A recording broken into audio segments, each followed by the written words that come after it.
Top singer season 3ക്ക് ശേഷം പ്രേക്ഷകരുടെ പ്രിയപ്പെട്ട കോംബോ ആയ മേധക്കുട്ടിയും MG ശ്രീകുമാറും വീണ്ടും ഒരുമിച്ചെത്തുന്നു. ടോപ്പ് സിംഗർ സീസൺ 3യുടെ ഗ്രാൻഡ് ഫിനാലെ കഴിഞ്ഞ് ഒരു നീണ്ട ഇടവേളയ്ക്ക് ശേഷമാണ് പാട്ടുവേദിയിലെ ജനപ്രിയ കൂട്ടുകെട്ടായ മേധക്കുട്ടിയും MG ശ്രീകുമാറും വീണ്ടും ഒരുമിച്ചെത്തുന്നത്.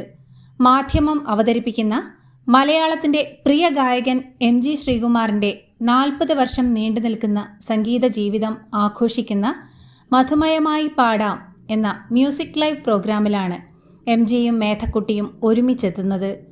ഡിസംബർ 28-ന് കോഴിക്കോട് ട്രേഡ് സെൻറ്ററിലാണ് മധുമയമായി പാടാം പ്രോഗ്രാം അരങ്ങേറുന്നത്. പ്രിയപ്പെട്ട MG അങ്കിളിൻ്റെ സംഗീതയാത്രയുടെ 40 വർഷങ്ങൾ മാധ്യമം ആഘോഷിക്കുന്നു. ഈ ഉത്സവത്തിന് പ്രിയപ്പെട്ടവരോടൊപ്പം ഞാനും ഉണ്ടാകും എന്ന് കുറിച്ചുകൊണ്ടാണ് മേധക്കുട്ടി ആരാധകരുമായി സന്തോഷം പങ്കുവച്ചിരിക്കുന്നത്.